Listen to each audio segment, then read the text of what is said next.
Assalamualaikum warahmatullahi wabarakatuh. Selamat pagi anak-anak semua. Semoga kalian di rumah selalu sehat, selalu bersemangat untuk mengikuti pelajaran di pagi hari ini. Walaupun tidak bisa bertatap muka secara langsung dengan Ustaz, tapi insya Allah selalu kita bertemu walaupun dengan jarak yang sangat jauh, ya, tapi tetap proses KPM tetap berjalan dengan lancar, gitu ya anakku. Sebelum pelajaran pada pagi hari ini kita mulai, alangkah lebih baiknya kita baca basmalah bersama-sama. Semoga pelajaran pagi hari ini kita, yaitu PKN, ya, bisa berjalan dengan lancar. Anak-anakku juga bisa paham apa yang Ustaz sampaikan nanti. Mari kita baca basmalah bersama-sama. Bismillahirrahmanirrahim. Terima kasih anak-anakku yang tercintai dan terbanggakan. Jangan lupa tematik PKN dibuka bukunya ya. Hari ini kita akan membahas di halaman 10, yaitu kedudukan Pancasila. Oke ya, anak-anakku semua, ya, kemarin kita telah membahas tentang sejarah lahirnya Pancasila. Tentunya kalian ingat betapa rumitnya Pancasila dirumuskan dan kemudian jadi dasar negara kita. Kemudian untuk yang kedua, kedudukan Pancasila, ya, kedudukan Pancasila. Nah, apa sih Pancasila itu? Kenapa harus kita bahas terus? Ya, karena itu sangat penting bagi kita sebagai bangsa Indonesia. Ya, Pancasila, ya, di dalam sistem ketatanegaraan Indonesia, Pancasila kedudukannya sebagai apa, anakku? Dasar negara. Apa? Dasar negara. Ya. Sebuah negara harus ada dasarnya. Tidak yang negara, rumah kita harus ada dasarnya. Ya, kalau tidak ada dasarnya, bawahnya itu yang kokoh itu, ya, dari tiangnya, kemudian dari apa namanya, lantainya, kemudian dari atapnya juga itu harus kuat. Biar rumah kita juga kuat. Begitu pula dengan negara, harus ada dasarnya yang kuat dan menopang agar negara itu tetap berdiri. Nah, kedudukan Pancasila yang kita bahas yang pertama sebagai dasar negara. Dasar negara. Nah, ya, Pancasila sebagai dasar negara. Nah, dasar negara ini adalah apapun yang ada di Indonesia, apapun yang akan dilakukan oleh warga negaranya harus berdasarkan pada Pancasila, nilai-nilainya, ya, sebagai dasar negara ini. Contohnya apa? Kok bisa dasarnya harus Pancasila, tidak yang lain? Contohnya kita lihat, sila pertama ketuhanan yang Maha Esa. Nah, mengaku sebagai warga negara Indonesia, satu adalah beragama, mengaku bahwa Tuhan hanya satu. Nah, ini dasar negara. Tidak boleh kemudian tidak beragama, tidak boleh. Nah, makanya sebagai dasar yang pertama ini, ya, Pancasila. Itu dasar ya. Nah, kemudian apa? Misalkan kok dasarnya diganti, misalkan diganti dengan komunis, misalkan, tidak boleh, karena komunis tidak sesuai dengan falsafah negara Indonesia. Yang kedua, sebagai cita-cita bangsa. Cita-cita bangsa. Tentunya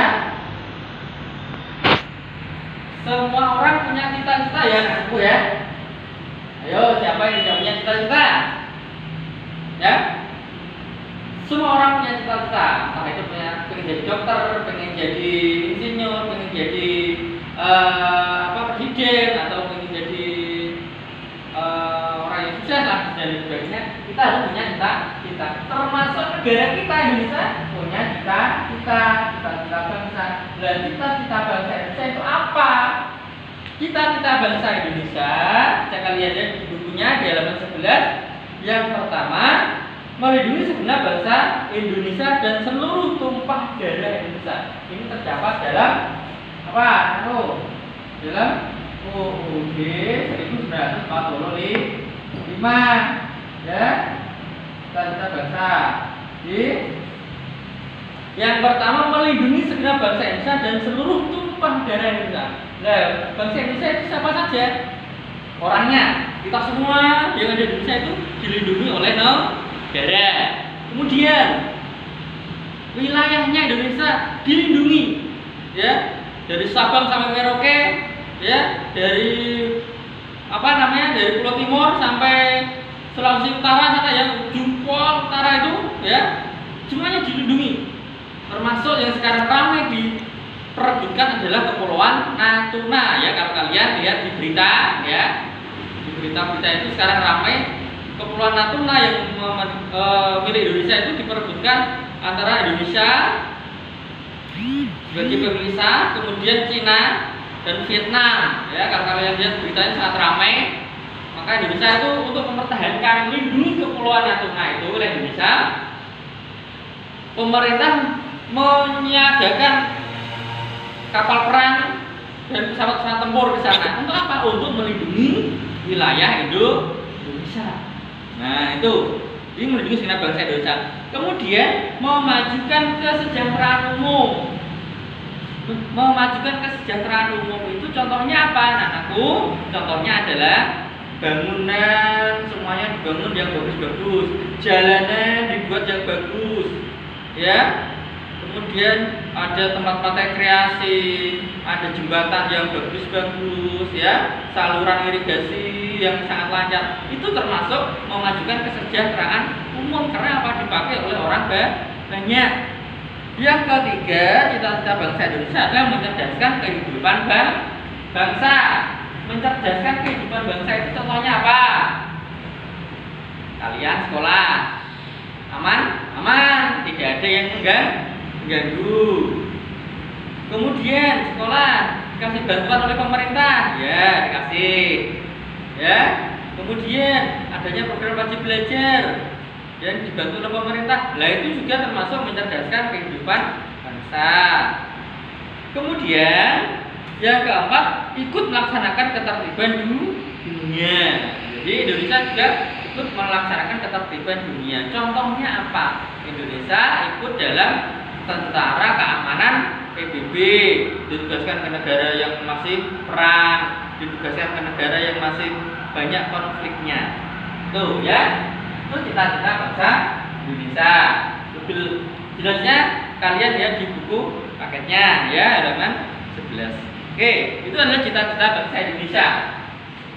Yang ketiga, pendidikan Pancasila adalah sebagai apa, anakku? Sebagai ciri khas bangsa. Nah, ciri khas bangsa.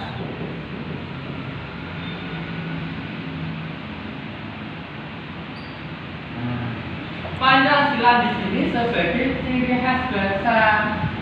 Kok bisa ciri khas?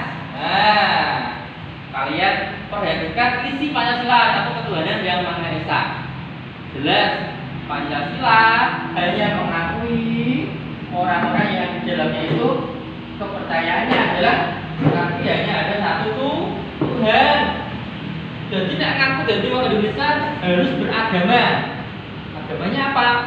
Ada 6, ada, ya. Jadi misalkan ada 6, ya, agama di Indonesia ada 6: Islam, Kristen, ya, Kristen Protestan dan Kristen Katolik, ya. Kemudian ada Hindu, Buddha, ada Konghucu, ya, Konghucu. Nah, ini agama yang mengaku orang Indonesia harus tercantum ini, ya, itu ciri khasnya. Dan di Indonesia orang yang beragama itu dilindungi undang-undang. ya, dilindungi undang-undang. Tidak seperti, mohon maaf, di negara Myanmar itu kalau berbeda agama dengan negaranya yang dianut banyak penduduknya, maka diusir dari negaranya. Ya, kalau kalian lihat berita orang-orang Muslim Rohingya itu diusir dari negara Myanmar. Kenapa? Karena berbeda agama dengan agama yang dianut oleh orang-orang Myanmar. Diusir. Tapi kalau di Indonesia, orang diusir gara-gara beda agama, tidak ada. Semuanya dilindungi oleh negara. Itu ciri khas. Ya. Kemudian ciri khasnya, kenapa bisa khas adalah suku.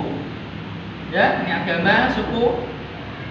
Di Indonesia suku tidak hanya satu, tapi ratusan macam suku yang boleh hidup di Indonesia. Ya, bermacam-macam ya suku bangsa Indonesia, ada Jawa, ada Sunda, ada suku Banten, ada suku Baduy, Dayak, Asmat dan lain sebagainya boleh hidup di Indonesia. Tidak boleh ada yang mengganggu. Semuanya dilindungi oleh negara. Itu ciri khas. Kalau kita lihat di negara lain, ciri khasnya tidak seperti itu. Satu negara sukunya harus sama, keturunannya harus sama. Itu di negara lain. Kalau di Indonesia boleh hidup berdampingan, tidak boleh saling mengganggu. Ya, ciri khas bangsa Indonesia, suku, agama, kemudian ras, keturunan dan lain sebagainya itu boleh hidup di negara Indonesia. Ini dijamin oleh undang-undang ya, di Pancasila dan banyak seperti itu ya. Nah, di dalam Pancasila kita harus saling menghormati sehingga nih negara, cita-cita dan ciri khas ini adalah satu kesatuan kedudukan Pancasila ya. Jadi orang-orang yang hidup di Indonesia semuanya akan terjamin karena apa? Sudah jelas ini ya semuanya itu. Makanya sekecil apapun usaha orang untuk mengubah Pancasila dengan dasar yang lain selalu gagal. Kenapa? Karena tidak sesuai dengan budaya, dengan hati nurani bangsa Indonesia. Itu anak-anakku semua. Jadi hari ini bahasanya kedudukan Pancasila kita terangkan seperti ini. Boleh sambil baca buku sehingga nanti akan mudah memahami apa yang kita sampaikan. Jika Ustaz terlalu cepat menyampaikannya, mohon maaf, bisa nanti tanya-tanya di lain waktu. Demikian yang dapat Ustaz sampaikan. Sambil dilihat bukunya, dibaca. Saya sampaikan terima kasih atas perhatiannya. Kurang lebihnya mohon maaf.